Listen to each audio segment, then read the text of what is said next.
میرے محترم دوستوں، بزرگوں، عزیزوں، دنیا کے اندر بسنے والے ہر انسان کو اللہ تعالیٰ کی بے شمار نعمتیں حاصل ہیں۔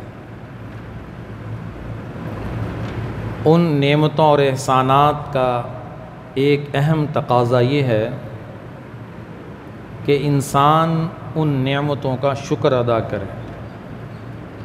آج معاشرے کے اندر نعمتوں کی کمی، نعمتوں کا فقدان کی ایک بڑی وجہ یہ ہے کہ انسان کی زبان پر شکر ادا نہیں ہوتا اور اس کے عمل سے بھی شکر ادا نہیں ہوتا۔ تو قرآن کریم نے کئی مقامات پر ایمان والوں کو اس بات کی طرف متوجہ کیا ہے کہ جتنی نعمتیں تمہیں حاصل ہیں یہ تمہارا کوئی کمال نہیں ہے۔ آج کا تاجر کہتا ہے کہ دکان کا چلنا میرا کمال ہے، کسی محکمے کا ملازم کہتا ہے یہ نظام میرے ذریعے چل رہا ہے۔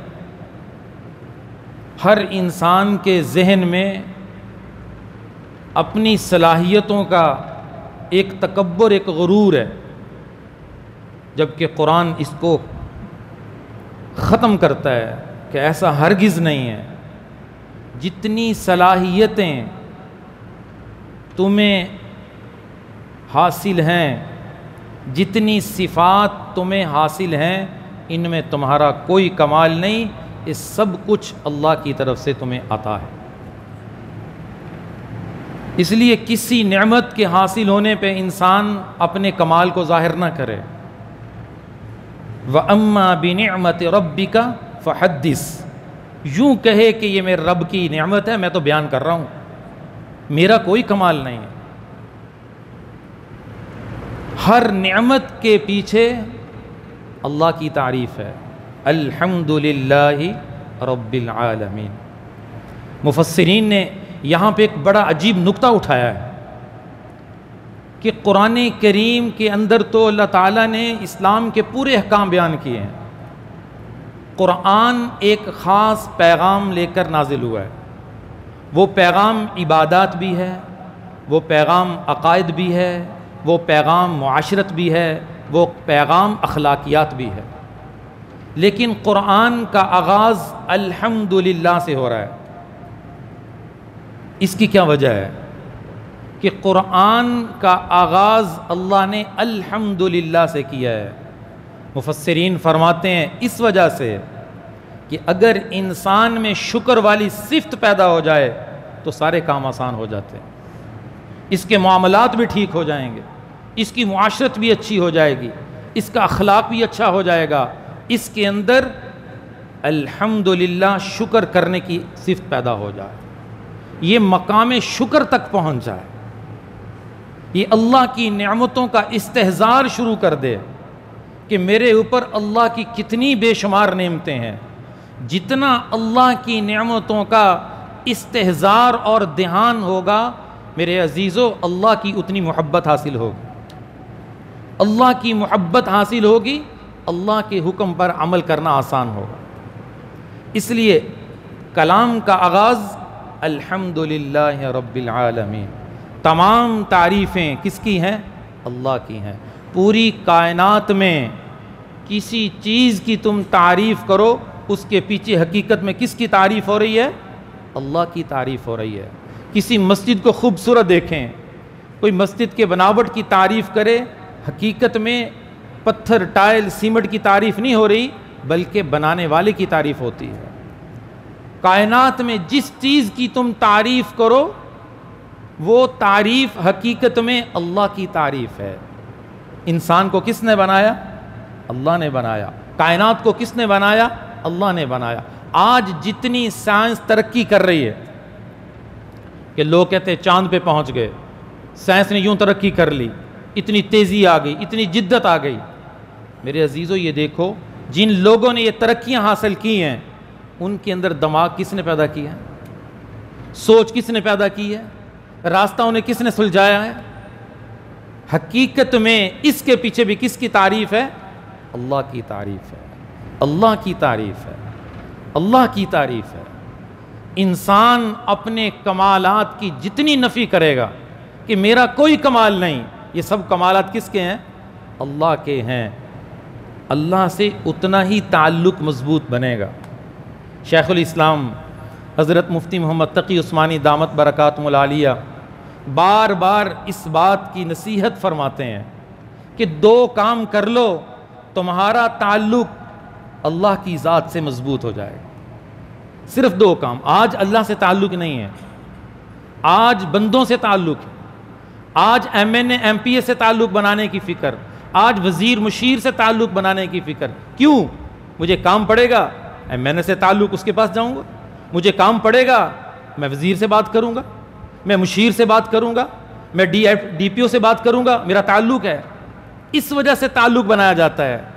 تو اگر ان ساری مخلوق کو چھوڑ کر اس رب سے تعلق قائم کر لے تو پھر دنیا والوں سے تعلق بنانے کی فکر نہیں رہتی۔ پھر اس کے ہاتھ اٹھتے ہیں، خدا کی قسم ساتوں آسمانوں کو وہ دعا کاٹتی ہوئی اللہ کے عرش تک جاتی ہے، وہاں سے کام بنتے ہیں۔ یقین کمزور ہونے کی وجہ سے کام نہیں بنتا، جس کا یقین مضبوط ہوتا ہے اس کے کام اللہ کی بارگاہ سے بنتے ہیں، اس کی دوڑ اللہ کی بارگاہ کی طرف ہوتی ہے، اس کی توجہ اللہ کی طرف ہوتی ہے۔ تو فرمایا دو عمل ایسے ہیں کہ تم ان عملوں کا اہتمام کرو، تمہارا تعلق اللہ کی ذات سے مضبوط ہو۔ ایک کیا ہے؟ اللہ کی نعمتوں کا استحضار کر کے زبان پہ ہر وقت شکر ادا کرو۔ یا اللہ یہ بھی تیری نعمت، یہ بھی تیری نعمت، یا اللہ تیرا کتنا شکر ہے، میں تیری ان نعمتوں کا شکر کیسے ادا کروں؟ ہر ملنے والی نعمت پر شکر ادا کریں۔ انسان کی 24 گھنٹے کی زندگی میں دو کیفیات ہوتی ہیں۔ ایک کیفیت یہ ہوتی ہے کہ ہر کوئی کام اس کے سامنے ہوتا ہے، اس کی طبیعت کے مطابق ہوتا ہے، جیسے یہ چاہتا ہے ویسے ہو جاتا ہے۔ تو اس پہ ہمیں حکم کیا ہے؟ تم کہو الحمدللہ، الحمدللہ۔ بیٹا خوبصورت لگا، کہو الحمدللہ۔ گھر کی صفائی اچھی لگی، کہو الحمدللہ۔ دکان پہ گئے، دکان کے ملازموں نے بڑی سیٹنگ کی ہوئی تھی، کہو الحمدللہ۔ کوئی کام تمہاری طبیعت کے مطابق ہو رہا ہے، الحمدللہ کہتے جاؤ، شکر ادا کرتے جاؤ۔ آج تو مغربی تہذیب نے یہ الفاظ ہم سے چھین لیے۔ پہلے کسی سے پوچھتے تھے کیا حال ہے، کہتے تھے الحمدللہ، اب کہتے ٹھیک ہوں، ٹھیک ہوں۔ الحمدللہ کا لفظ زبان پہ نہیں آتا۔ الحمدللہ چھوٹا کلمہ نہیں ہے، بہت بڑا کلمہ ہے کہ اس نے اللہ کا شکر ادا کیا ہے، اس نے اللہ کی تعریف کی ہے، الحمدللہ۔ تو دوسری کیفیت یہ پیش آتی ہے، وہ کام اس کی طبیعت کے خلاف ہوتا ہے۔ تو فرمایا الذین اذا اصابتہم مصیبہ، جب کام تمہاری طبیعت کے خلاف ہو تو کہو انا للہ و انا الیہ راجعون۔ رجوع کس کی طرف؟ اللہ کی طرف۔ ہر ہونے والے نقصان، پریشانی، مصیبت میں ہمیں قرآن کی ہدایت پہ عمل کرنا چاہیے، ہمیں نبی کریم صلی اللہ علیہ وسلم کی سیرت پہ عمل کرنا چاہیے۔ آپ نے فرمایا جب تمہیں کوئی پریشانی ہو، جب تمہارا کوئی نقصان ہو جائے تو تمہیں کیا کہنا چاہیے؟ اللہم اجرنی فی مصیبتی وخلف لی خیرا منہا۔ اے اللہ مجھے تکلیف پہنچی ہے، مجھے مصیبت آئی ہے، آپ اس کا بہترین بدلہ مجھے عطا فرما دیجیے۔ یہ اللہ کے نبی کی دعا ہے۔ اب جسے یقین ہے کہ اس پریشانی مصیبت پر میں نے دعا پڑھی ہے، اس کا نعم البدل اللہ مجھے ضرور عطا فرمائے گا، اور اپنی آنکھوں سے نعم البدل دیکھے۔ یقین، دل کا یقین صحیح کرنا ضروری ہے۔ حضرت ام سلمہ رضی اللہ تعالیٰ عنہ فرماتی ہیں میرے خامد کا انتقال ہو گیا، میں نے اس دعا کو پڑھا، ایک غم تھا، ایک پریشانی تھی، اللہ نے میرے خامد سے بہتر مجھے خامد رسول اللہ صلی اللہ علیہ وسلم کی صورت میں عطا فرمایا۔ آپ نے خود پیغام نکاح بھیجا، خود تشریف لائے کہ میں نکاح کرنا چاہتا ہوں۔ حضرت ام سلمہ نے 2 درخواستیں پیش کی کہ یا رسول اللہ، ایک میرے بچے ہیں، ان کا کیا بنے گا، ان کی مجھے بڑی فکر ہے، ایک مجھے حیا مانے ہے، آپ نے فرمایا میں دعا کرتا ہوں دونوں چیزیں اللہ مسئلے حل فرما دیں گے. آپ نے دعا فرمائی, ان کے دونوں مسئلے حل ہو گئے.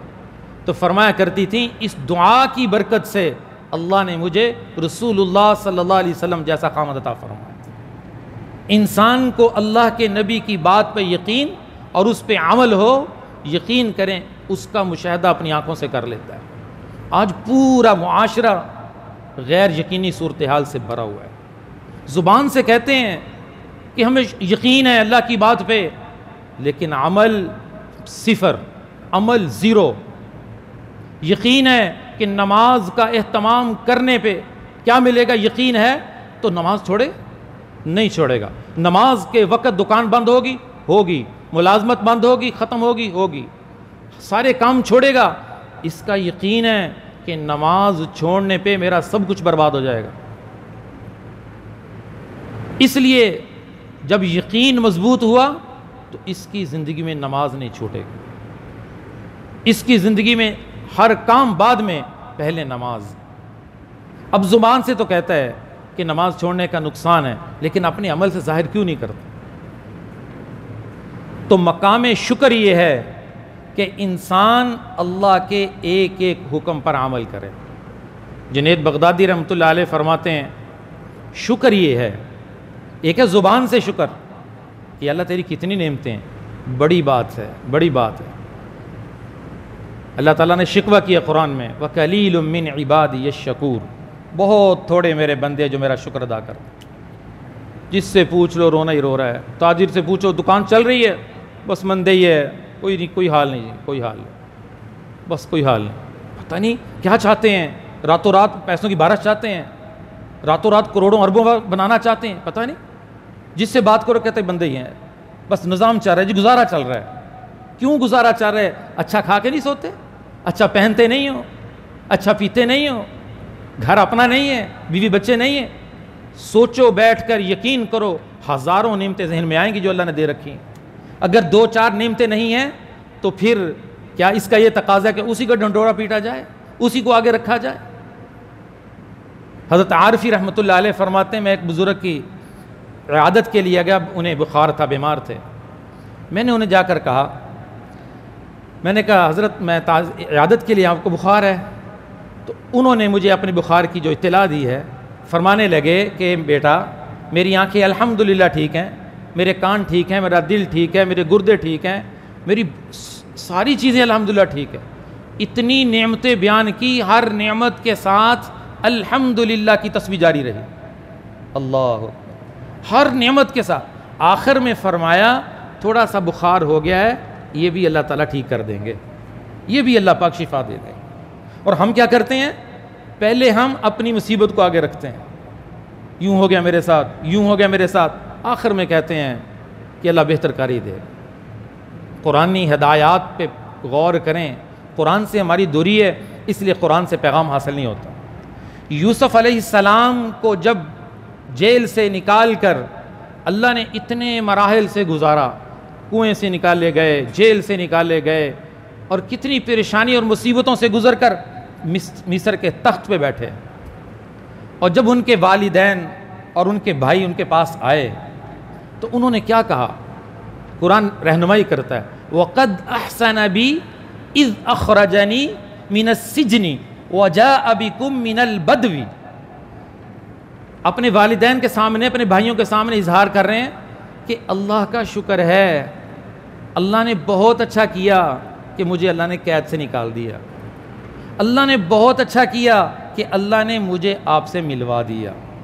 مفسرین فرماتے ہیں دیکھو یوسف علیہ السلام نے قید کا ذکر نہیں کیا, کنویں کا ذکر نہیں کیا, اپنے بھائیوں کے حسد کا ذکر نہیں کیا, تکلیفوں کا ذکر نہیں کیا, پریشانیوں کا ذکر نہیں کیا, مصر کے بازاروں میں غلام بننے کا ذکر نہیں کیا, مصر کے غلاموں میں فروخت ہونے کا ذکر نہیں کیا. ان چیزوں کا ذکر کیا جو اللہ کی نعمتیں تھیں, کہ اللہ کا شکر ہے اللہ نے مجھے قید سے نکالا, اللہ کا شکر ہے آپ مجھ سے جدا تھے اللہ نے ملوا دیا. صرف اتنا فرمایا ان نزغ الشیطان بینی وبین اخوتی, بس شیطان نے کو مسئلہ کر دیا تھا, آپ کے اور میرے درمیان دوری ہو گئی تھی. ان ربی لطیف لما یشاء, میرا رب لطیف ہے, جو چاہتا ہے ویسے ہی کرتا ہے, جو چاہتا ہے ویسے کرتا ہے. نہیں کیا اپنے بھائیوں سے حسد، نہیں لیے بدلے اپنے بھائیوں سے. کتنا بڑا ظلم یوسف علیہ السلام کے ساتھ ہوا کہ کنویں میں پھینک کر چلے گئے.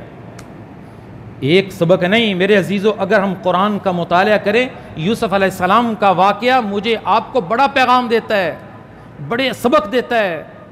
اگر ہم سمجھنے والے ہوں کہ جو انسان صبر کرتا ہے، سارا جہان حسد کرے، سارا جہان اس کے خلاف ہو جائے، اگر وہ صحیح ہے یقین کرو اس کا ایک بال بھی ٹیڑھا نہیں کر سکتے. اسے یقین ہے کہ میں ٹھیک ہوں، اس کا معاملہ اللہ سے ٹھیک ہے، سارا جہان اس کے خلاف ہو جائے کچھ نہیں کر سکتے. ساری قوم ابراہیم علیہ السلام کے خلاف کھڑی ہو گئی تھی، بڑی آگ جلائی گئی تھی، میلوں لمبی آگ جلائی گئی، پھینک دیا گیا. یوسف کا کچھ ہوا؟ ابراہیم علیہ السلام کا کچھ ہوا؟ یوسف علیہ السلام کے بھائی کنویں میں پھینک کر چلے گئے اور کہا کام ختم کر دیا یوسف کا. بچانے والا تو اللہ تھا. وَيَمْكُرُونَ وَيَمْكُرُ اللَّهُ. ایک لوگوں کی تدبیر ہے، ایک میرے اللہ کی تدبیر ہے. تدبیر کس کی غالب آتی ہے؟ وَاللَّهُ خَيْرُ الْمَاكِرِينَ. اللہ کی تدبیر غالب آتی ہے. کوئی کچھ نہیں کر سکتا جب تک اللہ نہ چاہے. اللہ نے تخت مصر پہ بٹھایا، کہاں سے نکال کے؟ جیل سے نکال کے، کنویں سے نکال کے، مصر کے بازاروں سے نکال کے. تو یوسف علیہ السلام کی زبان پہ اللہ کا شکر تھا، اللہ کا شکر تھا. تو ہمیں 24 گھنٹے کی زندگی میں اپنے اللہ کا شکر ادا کرنا چاہیے. ایک بزرگ تو مجھے فرما رہے تھے ایک مرتبہ، فرماتے ہمیں ہر لقمے کے ساتھ الحمدللہ کہنا چاہیے. الحمدللہ. بآسانی لقمے کا حلق سے نیچے چلے جانا بھی اللہ کی بڑی نعمت ہے، بڑی نعمت ہے. کتنے مریض ایسے ہیں یقین کریں حلق سے کھانا نہیں کھا سکتے، حلق سے کھانا نیچے نہیں اتار سکتے. یہ بھی نعمت ہے کہ حلق سے بآسانی کھانے کا نیچے اتر جانا. تو ناشکری ایک بڑا مرض ہے. جس کو اللہ نے جتنی نعمتیں دی ہیں وہ ان کو روزانہ استحضار کرے. حضرت عارفی رحمۃ اللہ علیہ فرماتے ہیں میں ایک بزرگ کے پاس گیا، ان کے گھر میں قیام کیا تو وہ رات کو سونے سے پہلے عجیب عمل کرتے تھے. وہ بستر پہ بیٹھ جاتے، تسبیح ہاتھ میں پکڑتے، ایک ایک نعمت کو سوچتے اور الحمدللہ کہتے. اللہم لک الحمد ولک الشکر، یوں کرتے. یا اللہ تو نے آنکھوں کی نعمت دی، تیرا شکر ہے. تو نے دل کی نعمت دی، تو نے شکر ہے. یا اللہ تو نے زبان کی نعمت دی، تیرا شکر ہے. ایک ایک نعمت کو سوچتے اور اس پہ الحمدللہ کہتے. جس بندے کا اتنا استحضار ہو میرے عزیزو، اس کی نعمتوں میں کمی ہوگی؟ نہیں ہوگی، نہیں ہوگی. لئن شکرتم لأزیدنکم. اگر تم میری نعمتوں کا شکر ادا کرتے ہو لأزیدنکم، ضرور بھی ضرور.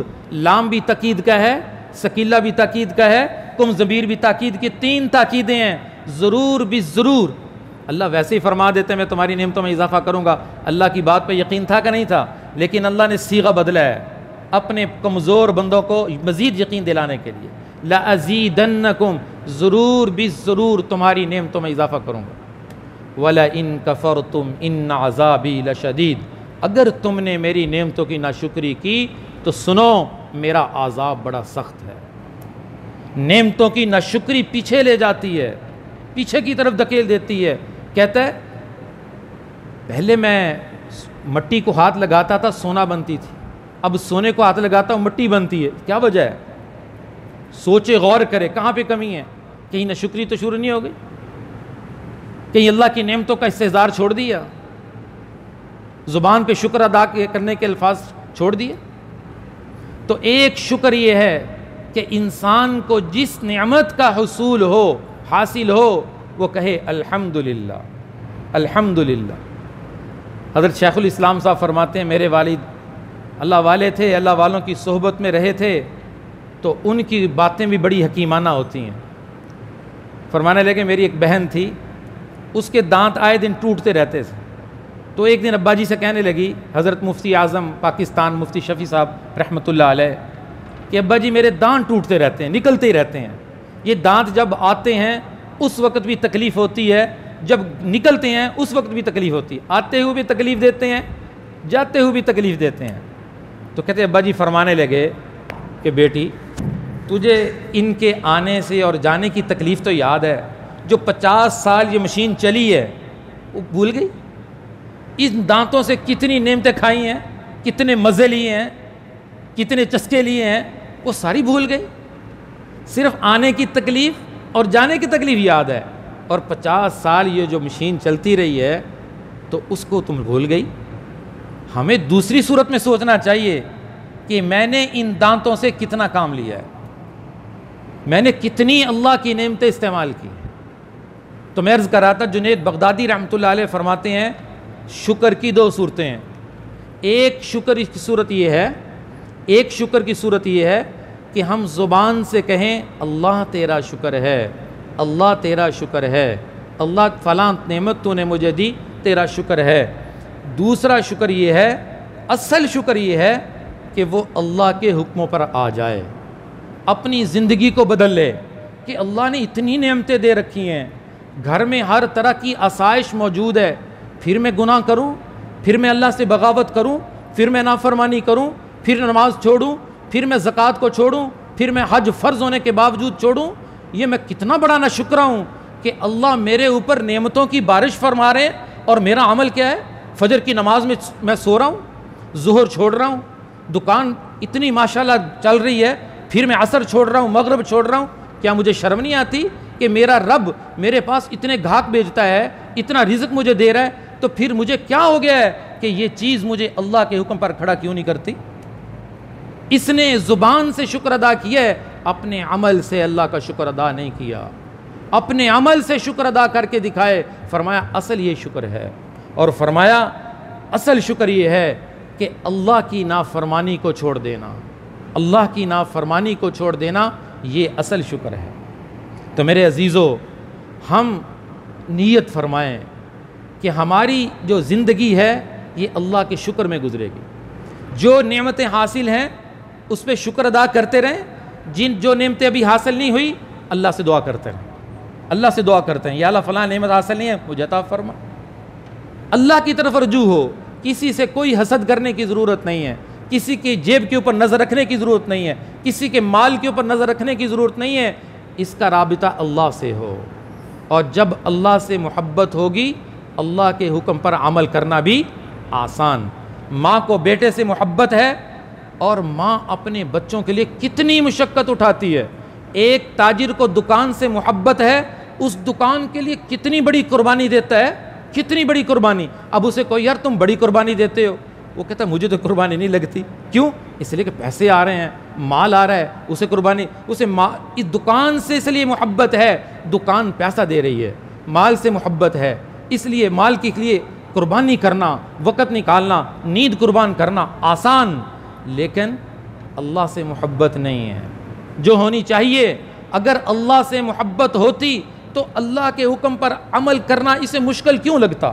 آج زکوٰۃ نکالنی مشکل کیوں ہے؟ یہ حساب ہی نہیں ہوتا، ٹائم ہی نہیں ہے، اتنا بڑا مال ہے، کیسے حساب کریں، بس دیتے رہتے ہیں اندازے سے.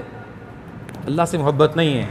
فجر میں اٹھ ہی نہیں ہوتا، نیند بڑی گہری ہے، اے سی چل رہا ہوتا ہے، کیا کریں، ادھر ہی نماز پڑھتے ہیں پھر سو جاتے ہیں. محبت نہیں ہے، صرف زبان سے محبت ہے. اگر دل سے محبت ہے، یقین کریں یہ اٹھے گا، بستر چھوڑے گا، اپنی زکوٰۃ کا 1-1 روپے کا حساب کر کے اللہ کے راستے میں دے گا. حج فرض ہونے پہ یہ ضرور فکر مند ہوگا کہ میرے نبی نے فرمایا اگر حج فرض تھا اس نے نہیں کیا، چاہے یہودی ہو کے مرتا ہے چاہے نصرانی ہو کے مرتا ہے، مجھے کوئی پرواہ نہیں. کتنی بڑی بات اللہ کے نبی نے فرما دی. خاتمہ خطرے میں پڑا ہوا ہے کسی تاجر کو فکر؟ پوچھئے شور کوٹ کینٹ کے تاجروں سے، کتنے تاجروں پہ حج فرض ہو چکا ہے لیکن کرنے کو تیار نہیں ہے. پیسے کہاں لے کے جانے ہیں؟ الذی جمع مالا وعددا، جس پیسے کو گنتا رہتا ہے، جمع کرتا رہتا ہے، یحسب ان مالہ اخلدا، یہ سمجھتا ہے یہ پیسہ مجھے بچا لے گا، یہ پیسہ ہمیشہ میرے پاس رہے گا. ایسا نہیں ہے، ایسا نہیں. انما اموالکم واولادکم فتنہ، تمہارا مال، تمہاری اولاد تمہارے لیے بہت بڑا امتحان ہے، بہت بڑا فتنہ ہے، بہت بڑی آزمائش ہے. کہیں اولاد کی محبت میں، کہیں مال کی محبت میں، کہیں دکان کی محبت میں اللہ کو نہ بھول جانا، اللہ کی نافرمانی نہ کرنا. آج پورا معاشرہ اسی گناہ میں، اسی فتنے میں مبتلا ہے. الا ماشاء اللہ، بیوی کی وجہ سے، اولاد کی وجہ سے گناہ ہو رہے ہیں. ان کی ہر خواہش کو پورا کیا جا رہا ہے، چاہے وہ خواہش جائز ہے چاہے خواہش ناجائز ہے، پوری کی جا رہی ہے. کہتا میں پوری کروں گا. فتنہ ہے، آزمائش ہے، امتحان ہے۔ اور مال بڑا فتنہ بنا ہوا ہے۔ تاجروں سے بات کرو، اپنی تجارت اسلام کے طریقے پہ لے آؤ، کیسے لے آئیں؟ کہتے پھر تمہاری تجارت نہیں چلے گی، ہمارے پاس گاہک نہیں آئیں گے، ہمارے سودے نہیں ہوں گے۔ یہ کتنا غلط یقین ہے کہ اگر اسلام کے مطابق تجارت ہوگی تو ہماری دکان پہ گاہک کم ہو جائیں گے۔ یہ کتنا بڑا یقین ہے۔ مجھے ایک تاجر کہنے لگا کہ میں اپنی دکان پہ اگر وہ ٹی وی نہیں چلاتا تو میری دکان پہ گاہک نہیں آتے۔ اللہ اکبر، استغفر اللہ، کتنا بڑا غلط یقین۔ ایک تاجر نے مجھے خود کہا کہ مفتی صاحب اگر ہم تھوڑا سا جھوٹ نہیں بولتے تو گاہک مطمئن ہی نہیں ہوتا، پھر ہماری چیزیں کیسے بکیں گی؟ اب یہ تاجر پہلے سے ہی یقین لے کے بیٹھا ہے کہ جھوٹ بولوں گا تو میری چیز بکے گی، جھوٹ بولوں گا تو میرے پاس مال آئے گا۔ تو بتائیے مال فتنہ بنا کہ نہیں بنا؟ مال امتحان بن گیا، مال آزمائش بن گیا۔ نہ میرے عزیز، قرآن نے اس لیے متوجہ کیا ہے کہ نہ اموالکم واولادکم فتنہ، مال اولاد فتنہ ہے۔ دھیان سے رہنا، کہیں ایسا نہ ہو کہ یا ایھا الناس ان وعد اللہ حق فلا تغرنکم الحیات الدنیا، اے لوگو اللہ کا وعدہ حق اور سچ ہے، کہیں دنیا کی زندگی تمہیں دھوکے میں نہ ڈال دے۔ اللہ کا وعدہ سچ ہے، دنیا کی زندگی تمہیں دھوکے میں نہ ڈال دے۔ اس لیے ہم اولاد کے فتنے سے جو آزمائش، اس سے بھی اپنے آپ کو بچائیں گے، اور مال کے فتنے سے بھی اپنے آپ کو بچائیں گے، اس آزمائش سے بھی اپنے آپ کو بچائیں گے۔ اور ہماری زبان پہ اور ہمارے عمل سے یہ ظاہر ہوگا یہ اللہ کا شکر گزار بندہ ہے۔ اللہ تعالیٰ قرآن میں سورۃ الفجر 30ویں پارے میں فرماتے ہیں فَأَمَّا الْإِنسَانُ إِذَا مَا ابْتَلَاهُ رَبُّهُ فَأَكْرَمَهُ وَنَعَّمَهُ، اگر اللہ اس کا رزق زیادہ کر دیتے ہیں، روزانہ اس کی سیل اچھی ہوتی ہے تو کہتا ہے فَيَقُولُ رَبِّي أَكْرَمَنِ، اللہ نے میری بڑی عزت رکھی ہے، میرے رب نے بڑی مجھے عزت دی ہے۔ اگر سیل ذرا کم ہو جائے، سارا دن بیٹھا رہے، کوئی گاہک نہ آئے، تو پھر کیا کہتا ہے وَأَمَّا إِذَا مَا ابْتَلَاهُ فَقَدَرَ عَلَيْهِ رِزْقًا، آج تو میرا رزق بند ہو گیا، فَيَقُولُ رَبِّي أَهَانَنِ، میرے رب نے مجھے ذلیل کر دیا۔ اس طرح کے کلمات زبان سے نکال دے، کوئی حالات نہیں، کوئی حالات نہیں۔ میں تاجروں سے کہتا ایسا نہ کہے کوئی حالات نہیں، کہیں بہت اللہ کا شکر ہے، بہت اللہ کا شکر ہے۔ جب یہ کلمات زبان پہ عادت بنیں گے، دیکھیے اللہ تمہارے مالوں میں کیسے برکت عطا فرمائے، اس لیے کہ تم نے شکر ادا کرنا شروع کر دیا ہے، اور شکر ادا کرنے والے سے میرے رب کا وعدہ ہے کہ اس کی نعمت میں اضافہ کروں گا، اس کی نعمتیں بڑھتی چلی جائیں گی، ان کی نعمتوں میں برکتیں ہوں گی، اللہ اتنی برکتیں نصیب فرمائے گا، اس کی سوچ ہوگی، یہ اس تصور تک نہیں پہنچ سکتا۔ اللہ ہمیں ان باتوں کی حقیقت اور سمجھ نصیب فرمائے۔ وآخر دعوانا الحمد للہ رب العالمین۔